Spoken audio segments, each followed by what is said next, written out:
Le mardi 12 novembre 2024, les animateurs de la SOS JD Kaya ont renforcé leurs compétences dans la salle de réunion de SOS JD Kaya située au Cité Force Vive B.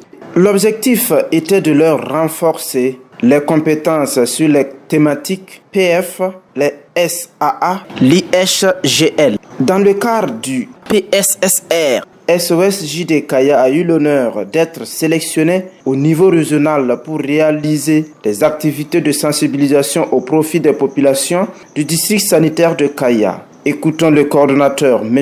Kafando S. Benoît. Alors, ce matin, nous sommes là au siège de l'association SOS Jeunesse et Défi pour une formation, c'est un renforcement des capacités des animateurs pour un projet que nous avons eu au niveau régional. Le projet s'appelle le projet santé sexuelle et reproductive. Nous avons été retenus pour le district sanitaire de Kaya.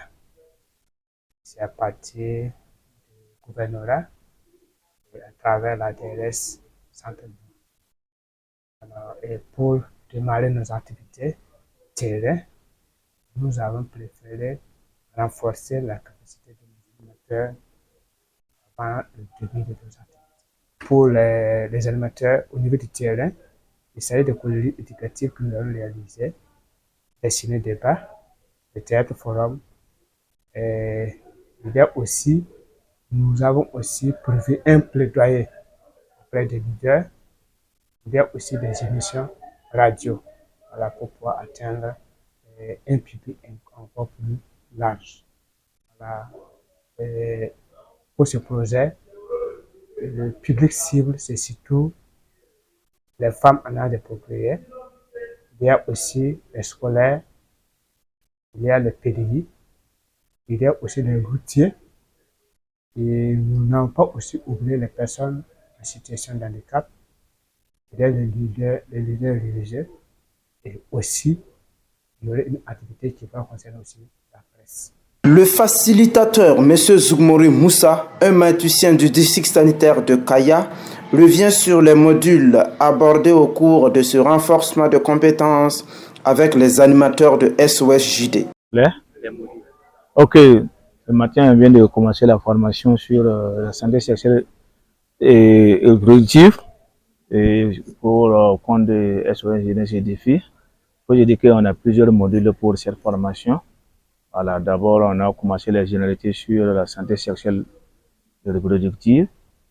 Un peu de ce module qui regroupe beaucoup de choses à dire dans ce domaine. Après, on a vu les généralités sur la planification familiale.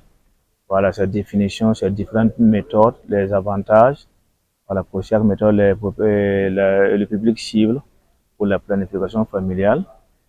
En plus de cela, on a abordé la question de consultation, les soins prénataux, voilà, qui consiste pour les femmes enceintes quand commencer leur consultation prénataux. Voilà, il faut au moins se oui contact. Premier, c'est oui contact. Si la femme a un problème, peut venir au niveau de la formation sanitaire. On a appris aussi les signes de danger aussi pendant la grossesse.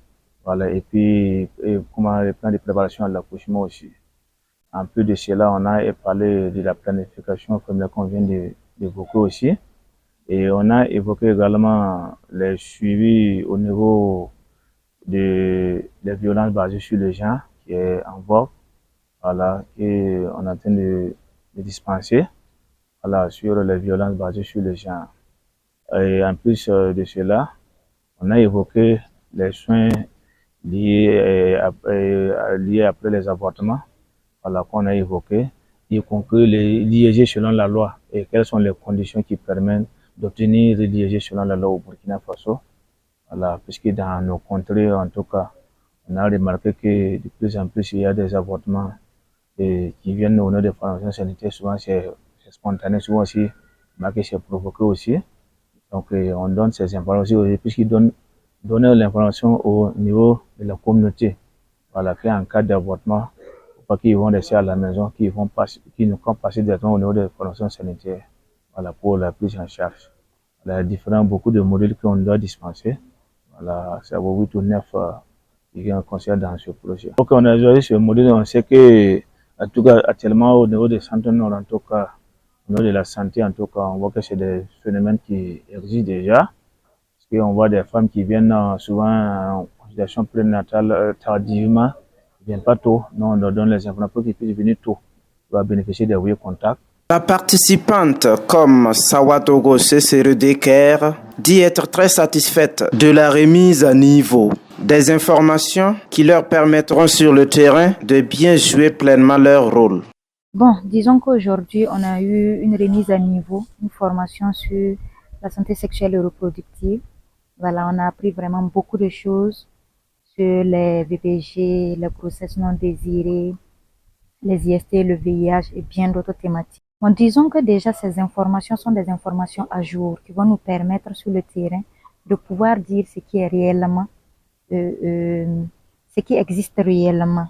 En plus de ça, ce sont des outils qu'on va aller repartager. Et pour le faire, il fallait vraiment qu'on ait cette formation-là pour avoir de très bonnes informations là-dessus et repartir. Ça facilite vraiment la communication avec nos pairs sur le terrain. Sur le terrain, il est prévu une séance de plaidoirie auprès des leaders d'opinion, la réalisation des émissions radio sur les thématiques. Toute la population est concernée.